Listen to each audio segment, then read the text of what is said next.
할렐루야. 함께 예배해서 행복합니다. 네. 옆 사람과 함께 인사합시다. 함께 예배해서 행복합니다. 네. 감사합니다. 네. 하나님이 풀어놓으신 늑대 14마리라는 제목으로 함께 은혜를 나누기를 원합니다. 미국의 서부 지역에 엘로스톤이라고 하는 유명한 관광 공원이 있죠. 저 공원은 아주 오래된 고대에 빙하기 때부터 존재했던 공원인데, 저 공원은 미국 사람들이 굉장히 사랑하는 공원이라고 합니다. 그런데 저 공원에는 많은 관광객들이 관광하기에는 좀 문제가 하나 있었는데, 늑대가 개체수가 너무 많았다고 그래요. 당시만 해도 약 20만 마리의 늑대가 저곳에 생존하고 있었다고 합니다. 그래서 그들은 고심하던 끝에 늑대를 개체수를 줄이기로 작정하였습니다. 그리고 사람들이 늑대에 대한 편견이 있잖아요. 남자는 다 이런 편견들이 있어서 늑대를 서슴없이 잡아 죽였다고 합니다. 그 결과 1926년에는 단 한 마리밖에 남지 않았다고 그래요. 그리고는 그 마지막 한 마리 남은 늑대조차도 죽고 멸종되고 맙니다. 그러자 그렇게 멋지고 아름다웠던 엘로스톤 공원 내 이상한 현상이 일어났습니다. 그곳에서 서식했던 늑대가 사라지자 먹이 사슬의 생태계가 깨지기 시작하면서 그곳에 살고 있었던 엘크라고 하는 사슴 종류의 엘크 아시죠? 이 엘크가 어마어마하게 번식하기 시작합니다. 얼마나 식성이 좋은지 엘크는 뿌리까지 다 파먹어버립니다. 그러자 순식간에 엘로스톤 공원은 황폐해져 점점 사막으로 변질되어 가기 시작했습니다. 결국 엘크들이 좋아했던 사시나무라고 하는 이 사시나무가 공원 내 1%밖에 남지 않을 만큼 황량한 사막으로 변해갑니다. 그러자 이 공원의 정책관이었던 이 사람들이 부랴부랴 다시 회의를 합니다. 어떻게 하면 좋냐? 그래서 그들이 회의를 한 결과 늑대를 다시 풀자. 그래서 그들이 결정한 것이 늑대 14마리를 그 공원에 풀어놓았다고 합니다. 그러자 그동안에 평화롭게 마음껏 뜯어먹고 살았던 이 엘크들이 이제 늑대들에게 쫓기기 시작합니다. 어떤 놈이 생존할까요? 그동안 마음껏 먹고 살쪄가지고 통통하게 살찐 애들은 도망을 못 가잖아요. 다 잡혀 죽는 거예요. 그리고 늘 그래도 이렇게 살찌지 않고 잘 뛰는 엘크들은 생존하게 되었다고 합니다.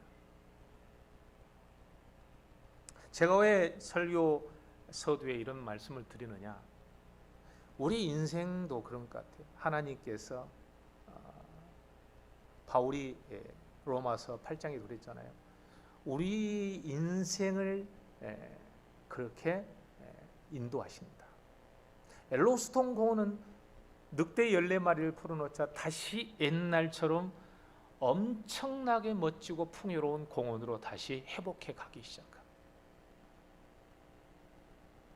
하나님도 우리 인생에 그런 늑대를 풀어놓으십니다. 그 늑대를 우리는 소위 고난이라고 표현할 수 있겠죠. 고난은 싫고 고난은 회피하고 고난은 없어져 버릴 것이라고 생각하고 보는 즉시 사살해버리고 보는 즉시 편견을 가지고 다 잡아 죽여버리고, 그래서 내 인생에는 고난이라고 하는 흔적조차도 감히 들어올 여지조차 남기지 않고 하나님 앞에 조금만 아픈 거야. 하나님 빨리 고난 없애주세요. 바로 사살해버려. 조금만 아파도 우리는 진통제 먹고, 그래서 1%밖에 남지 않았어요. 늑대가. 조금만 고난이 와도 우리는 고통스러워. 하나님이 살아계시나 이럴 수 있습니까? 빨리 정책을 내리십시오.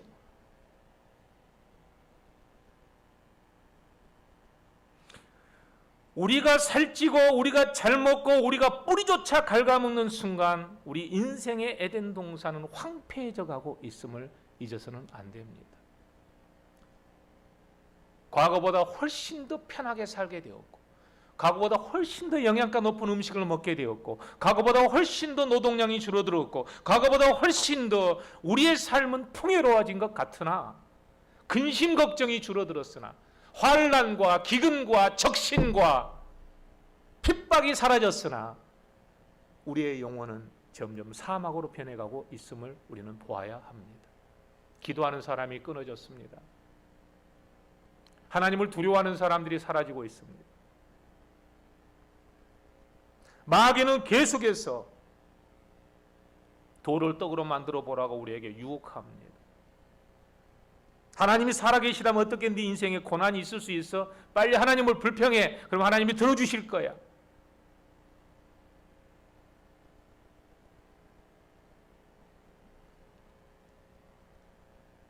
하나님이 늑대를 풀어놨던 대표적인 사람이 욥이요,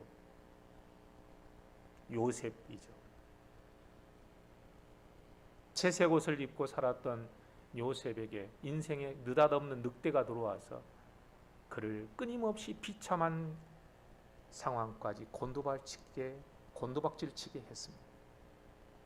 좀 괜찮고 그래서 좀 평탄해질 것 같으니까 또 보디발의 아내가 건드려가지고 또 누명을 쓰고 더 깊은 감옥으로 곤두박질 치게 합니다.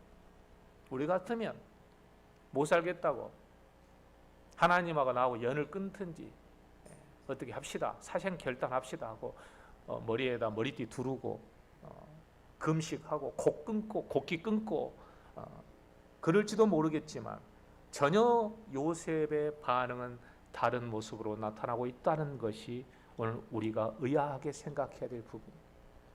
여러분들이 하나님의 성경은 살아있는 하나님의 말씀으로 믿고 오늘 설교를 듣는다면 이 요셉의 상황이 속으로 여러분들이 들어가야 될 줄 믿습니다. 요셉의 이야기는 단지 전설도 아니고 어떤 전승도 아니고 어떤 신화도 아니고 우리가 살아가는 인생과 우리가 살아가는 삶이요, 우리가 살아가는 인생의 고민의 흔적이요, 현장임을 잊어서는 안 됩니다.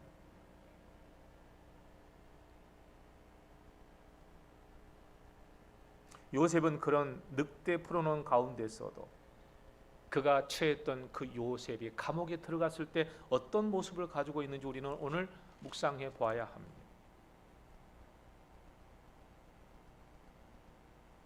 어쨌습니까?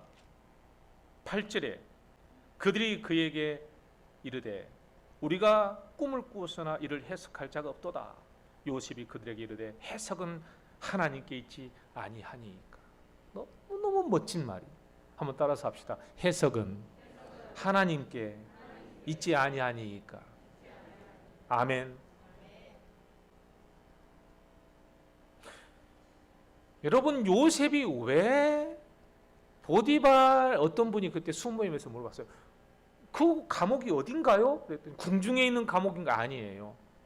오늘 우리가 39장 그렇죠? 39장에 보면 19절에 보면 19절부터 보면 요셉이 그 옥을 왕의 제수가 있는 옥에 가두었다라고 했지만 이 옥은 사실은 보디발 집에 있는 감옥입니다. 보디발이 왜 이곳에 요셉을 가두었는가라고 하는 것은 의문이 없지만 왜 왕이 죄를 범한 이 죄수들을 이곳에 가두었지? 그리고 왜 요셉을 술 맡은 관원장과 떡 맡은 관원장을 시중 들게 했지? 섬기게 했지? 4절에 보면 그랬죠? 섬기게 했다. 이런 보디발이 친위 대장이라고 하지만 사실은 보디발은 왕궁에다가 음식을 조달하는 대장이었어요. 그것을 총책임을 맡고 있었던 친위 대장. 그것을 히브리어로 탑바흐라고 하는데 이게 뭐냐면 요리사란 뜻이에요. 요리사. 여러분, 그러니까 요셉이 했던 일이 무엇인 줄 알겠죠? 뭔 말인지 알겠죠? 잘 모르겠어요? 뭔 말인 줄 알겠죠? 네. 그래서 왕의 두 관원장들도, 술 맡은 관원장과 떡 굽는 관원장이 바로 이곳에 오게 된 거예요.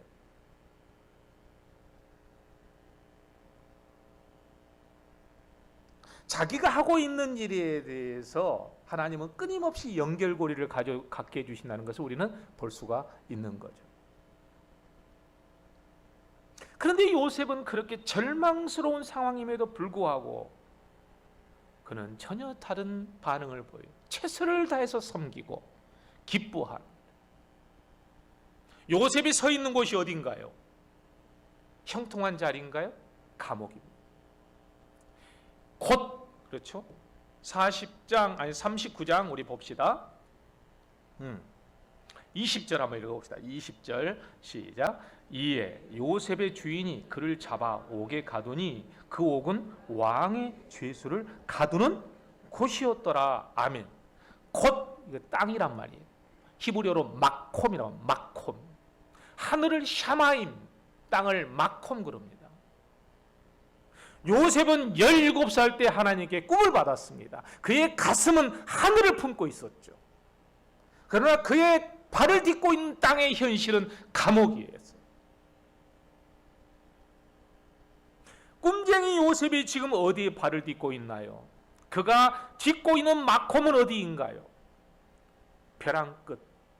더 이상 멀릴 수가 없는 철저한 벼랑 끝에 그는 겨우 발꿈치를 들고 그 벼랑 끝에 겨우겨우 버티고 있는 형국이죠.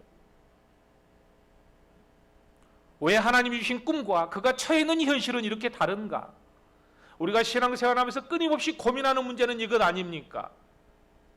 왜 하나님은 마음에 하늘을 품게 하시고도 우리가 딛고 있는 땅은 감옥 같은 현실을 살게 하시는가?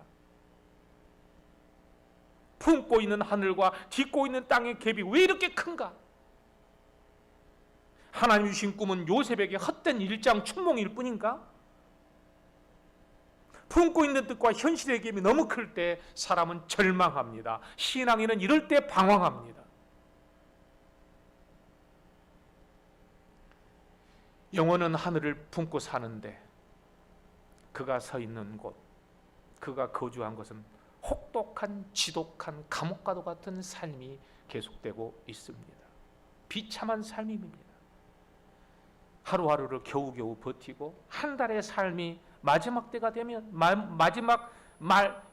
월말이 되면 지옥 같은 고민과 고통이 계속해서 악순환으로 반복되는 사람들이 얼마나 많습니까? 그렇다면 오늘 말씀은 오늘 우리에게 무엇을 말씀하고자 하실까? 그 마콤, 그가 더 딛고 있는 그 땅, 거부할 수 없고 부인할 수 없는 현실적인 문제가 과연 요셉이 품고 있던 그 꿈과 어떤 연관성을 가지고 있느냐라는 거예요. 가슴에 품고 있는 이 하늘이 요셉이 딛고 있는 땅에 무슨 힘이 되느냐? 어떤 의미가 있느냐? 우리는 이 신앙을 가지고 우리의 삶의 현실에 어떻게 풀어내야 하느냐라고 하는 이 고민 앞에 우리는 이 요셉의 말씀을 깊이 묵상해 봐야 합니다.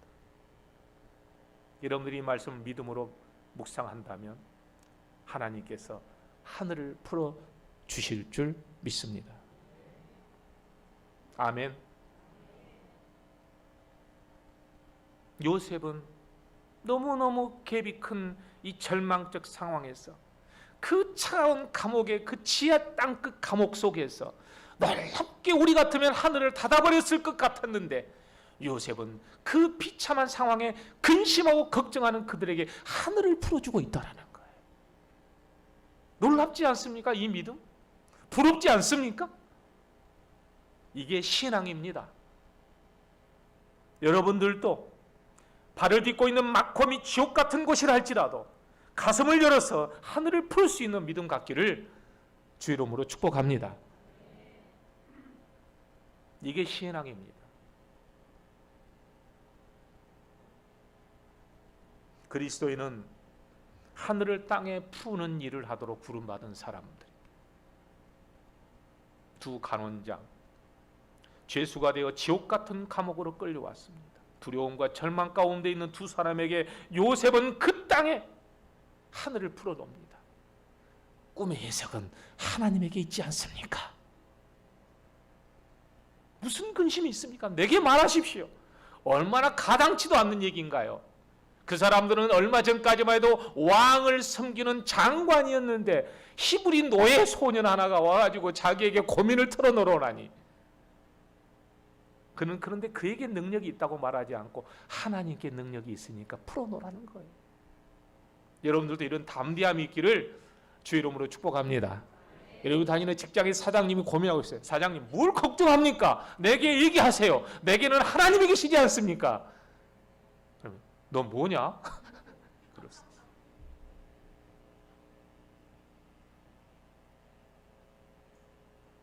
이들도 얼마 전까지만 해도 인생의 높은 뜻을 품고 관직 생활을 했지만 현실은 비참한 나가락으로 떨어져 있고 언제 죽을 줄 모르는 두려움에 쌓였는데 거기다가 설상가상 악몽까지 꾸었다니 이게 무슨 뜻인지 몰라서 지금 안절부절하고 있다는 거예요.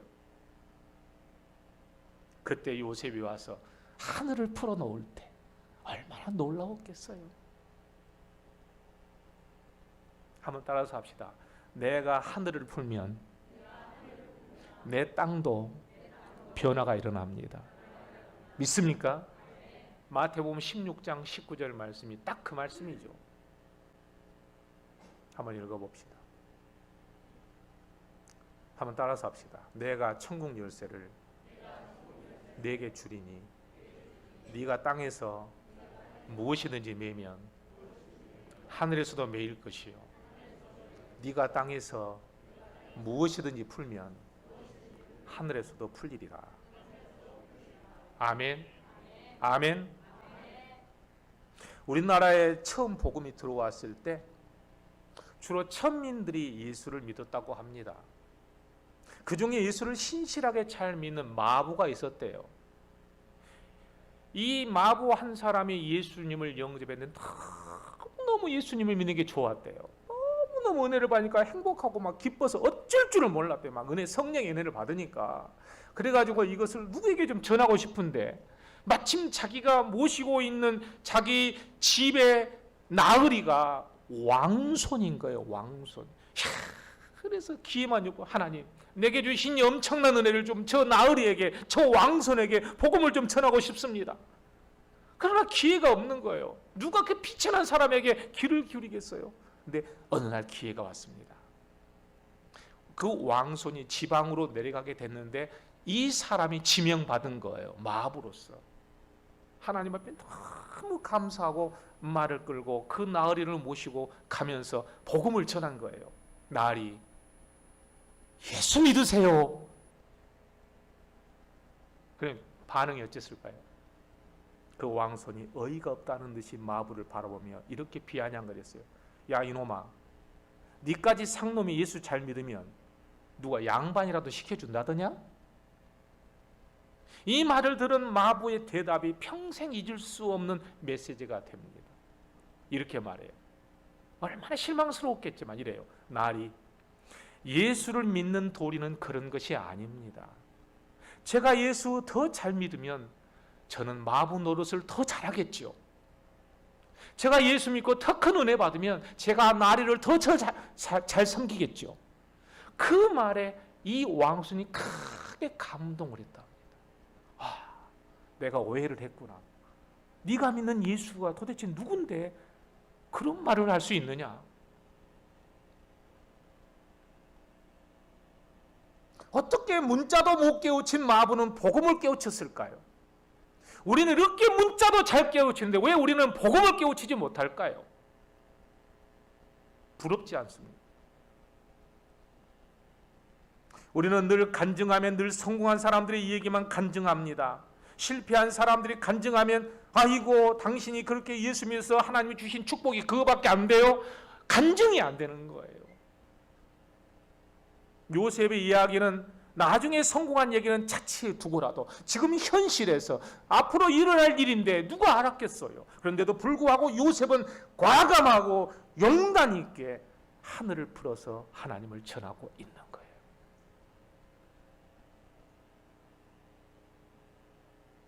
얼마나 신앙생활하는 분들 가운데, 우리 교인들 가운데도 비참한 현실과 실패 속에 살아가고 있는 사람들이 있겠습니까? 그렇다면 그런 분들에게 복음은 가짜인가? 버려야 할 것인가? 그러나 여러분, 그럴 때일수록 요셉을 바라보시기를 주의 이름으로 축복합니다. 왜냐하면 그곳이 마콤이니까. 요셉은 버리지 않았습니다. 하나님이 내게 주신 게 개꿈이었구나, 일장춘몽이었구나, 내가 철없을 때 내가 꾸었던 꿈인구나, 그러지는 않았다는 거예요. 하나님 주신 하늘을 버리지 않았던 요셉, 하나님도 그를 버리지 않으신 것이죠. 오늘 우리가 하나님께 투정하듯 구하는 것이 무엇입니까? 하나님 앞에 나와서 제가 이렇게 예수님을 잘 믿는데 언제 왕손시켜 줄 것입니까? 하는 것인가요? 그런 것은 믿음의 도리가 아닙니다. 예수 잘 믿으면 마부 노릇 더 잘해야 한다는 것이 복음입니다. 우리는 우리가 원하는 형통의 복이 아니라 하나님이 원하시는 형통의 복을 누려야 합니다. 그래서 마부 노릇 더 잘하는 우리가 되어야 합니다. 우리가 마부 노릇을 잘 감당할 때 하나님의 깊은 위로가 있을 것이고, 깊은 수맥이 흐르듯 우리의 운명의 손을 세상에 맡기지 않고 하나님의 손에 맡기게 될 줄 믿습니다. 우리는 우리의 가정을 위해, 교회를 위해서 마부 노릇을 더 잘하겠다고 결단해야 합니다. 내가 마부 노릇 더 잘하면 내 자녀들이 왕손 대접 받을 날이 올 것입니다. 내 남편과 아내가, 내 이웃이 왕손 대접을 받을 날이 올 것입니다. 하나님께 진정을 형통한 사람이 되게 해달라고 구하는 우리가 됩시다. 내 기도는, 내 믿음과 헌신은 자녀들에게 남긴 거대한 유산입니다. 언젠가 여러분들의 자녀들이 가장 필요로 할 때, 자녀들이 여러분들의 믿음의 유산을 펼쳤을 때 그 유산이 엄청난 축복으로 자녀들이 그걸 받게 될 날이 오게 될 것입니다. 요셉이 얼마나 귀합니까?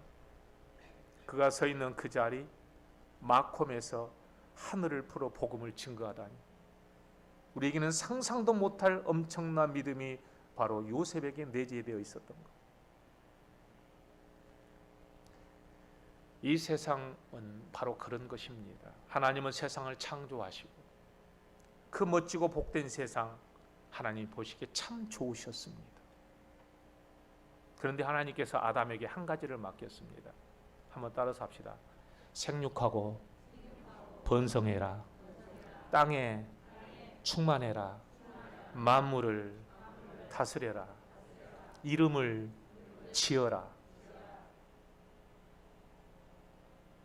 하나님께서 우리 인간에게 맡겨주신 창조의 사역입니다. 하나님은 씨앗을 우리에게 창조해 주셨지만 우리가 하는 일은 그 씨앗을 밭에 심고 꽃을 피우고 거름을 주고 열매를 거두어 그 빈 들판을 채우는 일을 우리가 해야 합니다. 세상 사람들은 죄를 짓지만 그 죄 짓는 사람들을 회개하게 하고 복음을 증거하는 일을 우리가 하는 것이 바로 창조의 사역입니다. 기쁨이 없는 가정에 예수님의 복음으로 자녀들을 기르고 그들에게 위로하고 그들에게 소망을 주는 일, 이것은 바로 여러분 예수를 믿는 우리가 해야 될 창조의 사역입니다. 오늘도 신음하고 걱정하고 근심하고 두려워하며 이곳에 왔지만 오늘도 하나님의 말씀을 풀어서 여러분들에게 전해진다면 저에게도 창조의 사역이 이루어지는 시간이 됩니다. 우리가 그렇게 한다면 세상은 좋은 세상이 될 겁니다. 하박국 2장 13절 말씀에 이런 말씀이 있습니다. 물이 바다를 덮음같이 여호와의 영광을 인정하는 것이 세상에 가득하리라. 오늘 우리 그리스도인이 하는 일들은 존엄한 일입니다. 여러분이 하는 일은 어떤 일이든 존엄성을 갖기를 주의 이름으로 축복합니다. 우리 가운데 있는 창조주 하나님의 형상을 반영하고 있을 뿐만 아니라 우리에게 맡기고 보살피도록 주신 이 사역을 우리가 잘만 한다면 교회가 욕먹을 것이 아니라 교회를 통해서 하나님의 영광을 인정하는 세상이 오게 될 것입니다. 이 하박국이 꿈꿨던 꿈입니다. 잔디를 깎는 노동일지라도 우리에게 주신 이 일은 가치 있는 일이고 소중한 일입니다. 여러분, 존엄성을 가지고 주님이 주신 일을 잘 감당할 수 있기를 주의 이름으로 축복합니다. 요셉이 고귀한 일만 했습니까? 아니에요. 감옥에서 그 죄수들을 수종 들고 섬기는 일을 먼저 했습니다. 다시 왕으로 기름 부어받자 왕이 됐습니까? 아닙니다. 고약한 사울을 위해서 비파와 수금을 켜며 그 왕을 섬기는 일부터 했습니다. 우리는 다 왕이 되고 싶어 하지만 왕을 섬기는 일은 하지 않으려고 합니다. 여러분 안에 요셉이 살아나기를 주의 이름으로 축복합니다. 우리 안에 요셉이 있어야 합니다. 그게 바로 그리스도의 형상입니다. 어떻게 이런 신앙을 소유했을까요?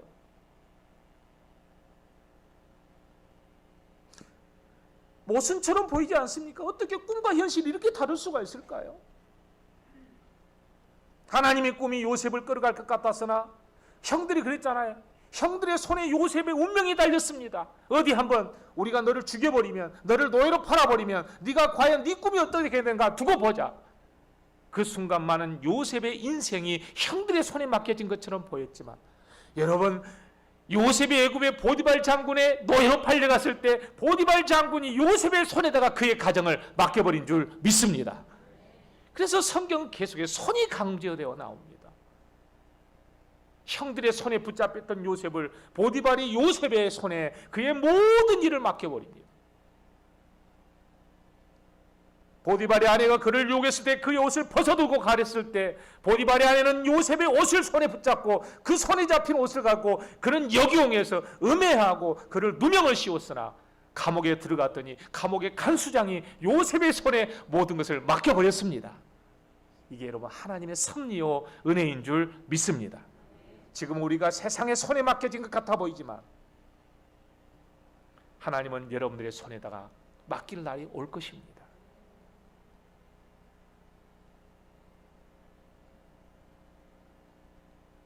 오늘 내 손에 잡힌 것이 공허한 것처럼 보일지라도 오늘 요셉처럼 하나님의 말씀을 꼭 붙잡기를 소망합니다. 함께 하심으로 형통한 자가 되어 요셉은 그 마콤에서 위대한 사역을 감당하고 있어요. 그러니까 그가 성령 충만한 사람 아니겠어요? 누구에게 이런 일이 있습니까? 그저 교회 왔다 갔다 하는 사람에게 있습니까? 아니에요. 성령 충만한 사람에게 이런 영은 임하는 것이죠.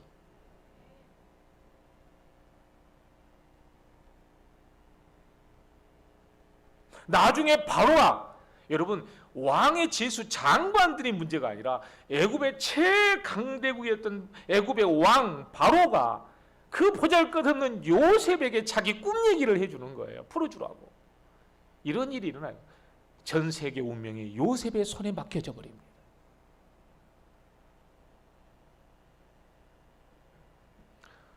오늘 사실 제가 준비한 설교는 두 가지인데요.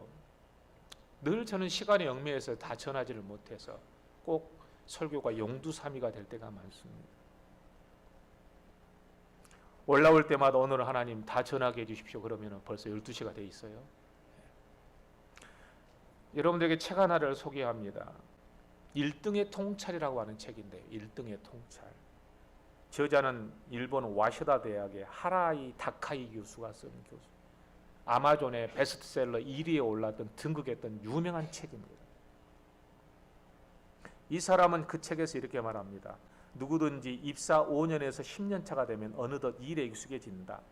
별다른 실수 없이 일을 해낼 수 있고 자신의 성장도 스스로 실감하게 된다. 일한 만큼 결과를 얻는다. 동시에 자기 개발을 위해서 노력도 합니다. 그런데 5년 내지 10년 차가 되면 점점 자기 개발을 하는데 게을러지기 시작합니다. 요령을 깨우쳤기 때문이죠. 더 이상 공부하지 않아도 돌아갑니다.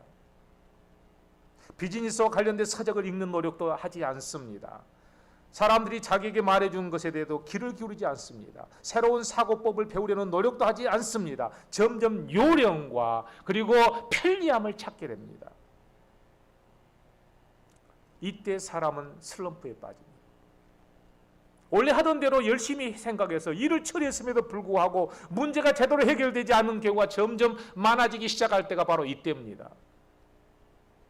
머리가 좋고 나쁨에 큰 차이가 없음에도 성과를 내는 사람과 성과를 내지 못하는 사람이 뚜렷하게 나뉘어지기 시작할 때가 바로 이때입니다. 과연 성과를 내는 사람은 어떻게 정확한 판단을 내리고 올바른 의사결정을 하고 있는 것일까? 그렇지 못한 사람과 어떤 차이가 있냐는 거예요. 똑같이 5년에서 10년 차인데 그 차이를 이 사람은 이렇게 말합니다. 본질을 깨뜨려 볼 수 있느냐 없느냐의 차이다. 요즘은 옛날처럼 열심히만 해갖고 여러분 성공할 수 있는 시대가 아닙니다. 중국 보십시오. 물건만 만들면 싸게만 팔면 어마어마하게 성장률이 여러분 7%, 8%, 9% 올라갔던 중국도 지금은 마이너스 성장을 하고 있는 이유가 뭔 줄 압니까? 어느 정도의 성장의 단계에 도달했기 때문입니다. 지금은 그렇게 경쟁이 심합니다. 옛날에는 조직도 아이디어도 단순했습니다. 그래서 열심히 일만 하면 뭔가의 성과가 나왔습니다. 지금은 안 그럽니다. 점점 성공하기 어렵고 경쟁에서 이기기가 어려워집니다. 왜냐하면 나 한 만큼 저 사람도 열심히 하기 때문이죠. 어지간한 물건 만들어갖고는 못 팝니다. 왜? 모두가 성장하고 있기 때문이죠. 이제는 큰 성장을 바랄 수 없는 시대에 접어들었습니다. 여러분, 그래서 꿈을 꿔야 합니다. 옛날처럼 막 10% 성장해서 국민소득 5만 달러, 7만 달러 올라갈 날이 올 것 같지만 천만의 말씀이에요. 내년에도 여러분 우리나라는 저성장을 할 수밖에 없습니다. 왜 열심히 하는데 죽으라고 일해서 새벽까지 일하는데도 내게 돌아온 곳은 없는지 고민에 빠지지 마십시오. 이럴 때 우리는 차별화를 해야 합니다. 정보가 넘쳐납니다. 내가 아는 것 저 사람도 알고 있습니다. 세상은 눈에 띄게 복잡해져 갔습니다. 정말로 중요한 게 무엇인지 눈에 잘 보이지 않게 되었습니다. 여러분 컴퓨터를 켜보세요. 네이버 박사에게 물어봐요. 얼마나 많은 정보가 쏟아집니까? 그중에 시간이 없어서 못 읽어봐요. 중요한 게 뭐냐? 정보가 얼마나 많냐가 중요한 게 아니라 그 정보에서 정확한 본질과 내가 구하고자 하는 답을 얻어낼 수 있는 능력이 내게 있어야 된다는 거예요.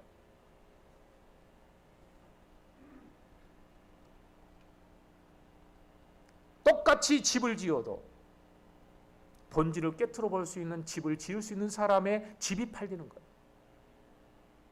생각의 습관. 통찰을 방해하는 9가지 생각의 습관을 버려야 된다고 말합니다. 첫째,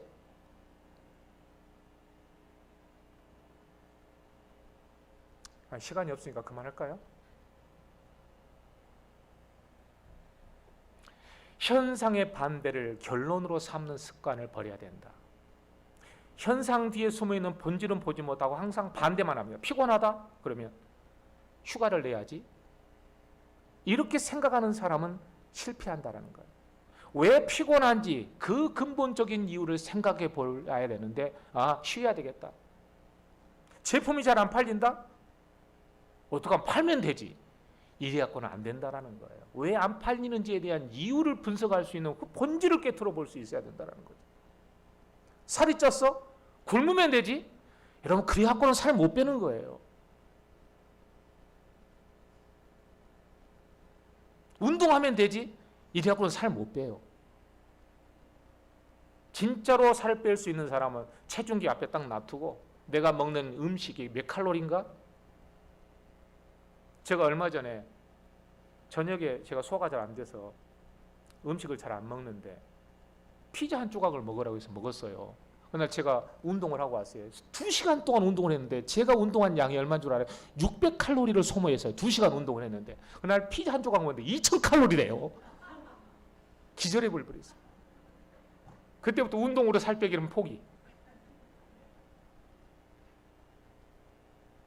이런 생각도 우리 안에 자리하고 있다는 거예요. 좀 더 과학적이고 좀 더 분석적이고 좀 더 대안적인 생각들을 만들어낼 수 있는 습관이 돼야 1등의 통찰을 가질 수 있다라는 거예요. 다음 주에 계속하겠습니다. 기도하십시다. 하나님 감사합니다.